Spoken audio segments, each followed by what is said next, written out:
Groupe s'étant exprimé, la parole est à Madame la Première ministre.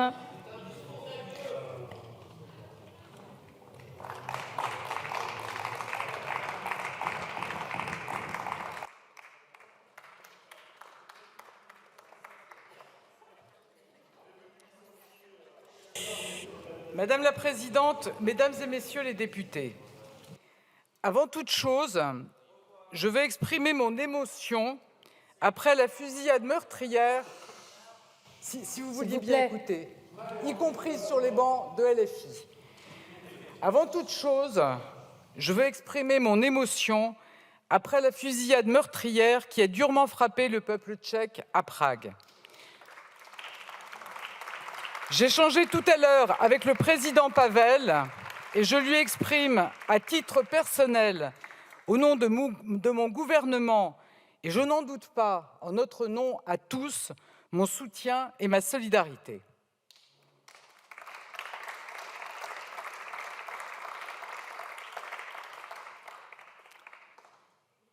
Pour venir à l'objet de notre séance, alors que je vous retrouve cet après-midi pour répondre à la 31e motion de censure déposée contre mon gouvernement, la dernière de cet exercice budgétaire, je crois que l'heure d'un bilan du recours frénétique aux motions de censure est venue. Avec 31 motions de censure, soit plus d'un cinquième des motions déposées sous la Ve République en 1 an et demi, qu'ont réussi les députés censeurs. D'abord, ils ont réussi à dénaturer le principe des motions de censure. Chacun le sait, nous avons respecté l'esprit et la lettre de la Constitution. Depuis septembre, nous avons déposé des 49.3 sur 3 textes, des textes financiers. Nous l'avons fait pour la simple raison que nous avons besoin d'un budget et qu'aucun groupe d'opposition ne souhaite le construire avec nous. Ce sont des faits que personne ici n'a jamais contestés. À 31 reprises, discours après discours, les partisans de la censure ont revendiqué fièrement leur refus de dialogue. Et aucun d'eux n'a donné l'once du début d'une explication sur la manière dont le gouvernement pouvait trouver une majorité sur un budget dans ces conditions. Pouvoir continuer à gouverner le pays, même en l'absence de majorité, c'est le sens même qu'ont donné les auteurs de la Constitution à l'article 49.3. C'est précisément ce que nous faisons. La situation est donc très simple, et nos concitoyens le savent bien.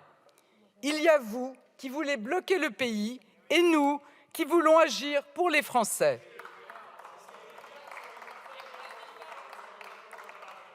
De votre côté, vous n'hésitez pas à tordre le bras des dispositions constitutionnelles. Les motions de censure sont censées être réservées pour des moments exceptionnels. Lors de la précédente législature en majorité relative,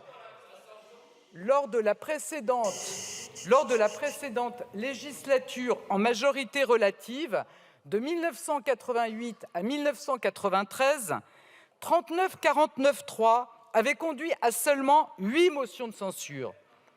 Sans doute, à l'époque, les oppositions étaient-elles plus respectueuses des usages. Assurément, elles respectaient davantage nos institutions.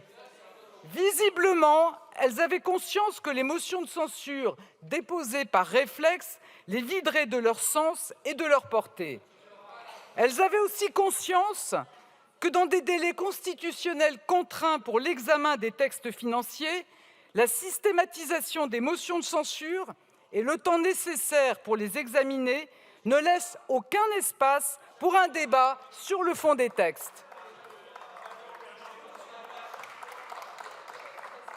Le deuxième point, au bilan des députés censeurs, c'est d'avoir prouvé qu'ils n'avaient pas de majorité alternative. À 30 reprises déjà, vous avez tenté de faire tomber le gouvernement. À 30 reprises, vous avez échoué. Si vous vouliez démontrer haut et fort que vous aviez perdu les élections présidentielle et législative et qu'il n'existait aucune autre majorité capable de gouverner, vous n'aviez pas de meilleur chemin.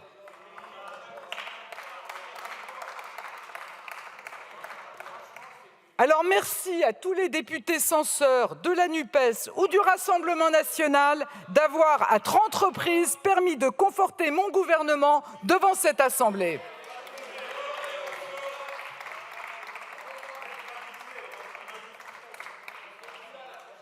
La troisième chose que vous avez démontrée lors de ces motions de censure à répétition, c'est celle de l'alliance de fait entre la NUPES et l'extrême droite.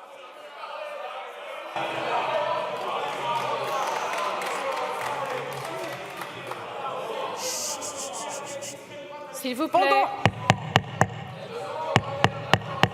Merci, Monsieur Lucas, merci. S'il vous plaît. S'il vous plaît. Pendant vos interventions, j'ai tout entendu. Alors je ne vais pas alimenter des polémiques, moi je me contente des faits. Les faits, c'est que la NUPES a multiplié les appels du pied au Rassemblement national. Je vous rappelle.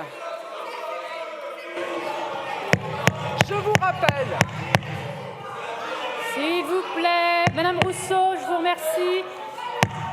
Madame Rousseau, merci. Seule la Première ministre a la parole. S'il vous plaît. Madame Rousseau. Je vous rappelle. Chacun retrouve son calme.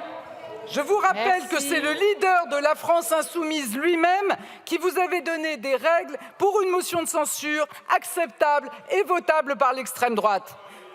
Nous assumons de la combattre frontalement. Nous assumons de vouloir répondre aux inquiétudes sur lesquelles elle prospère. Madame Rousseau, s'il vous plaît. Les faits, c'est que la NUPES cherche les votes du Rassemblement national et les accepte allègrement, motion après motion. S'il vous plaît. Merci. Nous, les voix du Rassemblement national, nous les refusons, nous les écartons, nous ne les comptons pas.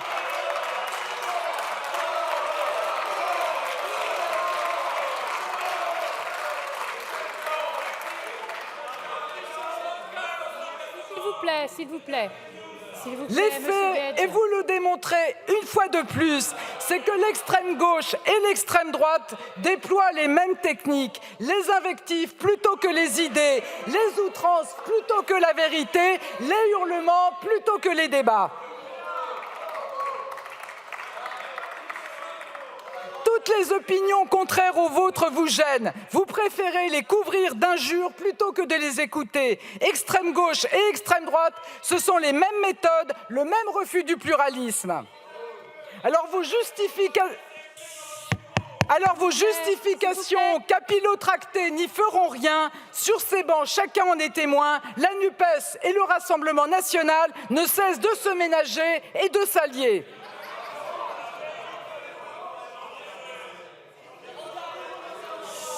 Un peu de calme. Oh, s'il vous plaît, un peu de calme. Merci, chers collègues. Monsieur Lucas, s'il vous plaît. Merci, Madame la Première ministre.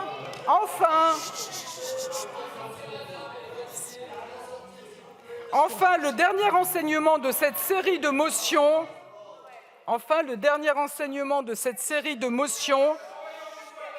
S'il vous plaît. C'est que les députés. Monsieur Guedj. Bon, merci. C'est que les députés censeurs ont tenté avec constance de bloquer des progrès et des investissements majeurs au service de nos concitoyens. Vous voulez censurer la création de 2300 postes de policiers et de gendarmes l'année prochaine, une augmentation du budget du ministère de la Justice de moitié par rapport à 2017, une hausse sans précédent des moyens de nos armées. Vous voulez censurer un budget vert, 40 milliards d'euros d'investissement pour la transition écologique. C'est 7 milliards d'euros de plus que l'année dernière. C'est inédit. Vous voulez censurer un budget historique pour notre école, avec une augmentation de salaire de 125 € par mois au minimum pour nos enseignants, avec des moyens renforcés pour la lutte contre le harcèlement scolaire. Vous voulez censurer des mesures pour venir en aide aux plus fragiles et pour lutter contre les inégalités, des investissements supplémentaires pour lutter contre la pauvreté, des financements pour une campagne de testing contre les discriminations. Vous voulez censurer la création d'une aide universelle d'urgence pour les victimes de violences conjugales. Vous voulez censurer une hausse de la DGF pour nos communes, censurer des moyens supplémentaires pour nos outre-mer, des moyens attendus pour les infrastructures du quotidien, pour rénover les réseaux d'eau, pour l'accès à l'emploi. Les femmes, les enseignants, les élus locaux, nos concitoyens ultramarins, vous prétendez les défendre, vous voulez censurer leurs moyens. Et en guide de programme budgétaire, que proposez-vous aux Français? Vous voulez les écraser d'impôts, nous ne les augmentons pas. Vous voulez faire exploser la dette et mettre en danger notre souveraineté. Nous réduisons les déficits publics. Mesdames et messieurs les députés, la censure, c'est bloquer le pays, c'est priver les Français des moyens dont ils ont besoin, des moyens qu'ils attendent. Avec mon gouvernement, avec la majorité, nous ne laisserons pas faire, nous ne laisserons jamais faire et toujours nous continuerons à agir pour les Français. Je vous remercie. Merci Madame la Première ministre. La discussion est close. Je vais maintenant mettre aux voix la motion de censure. Le scrutin est annoncé dans l'enceinte de l'Assemblée nationale.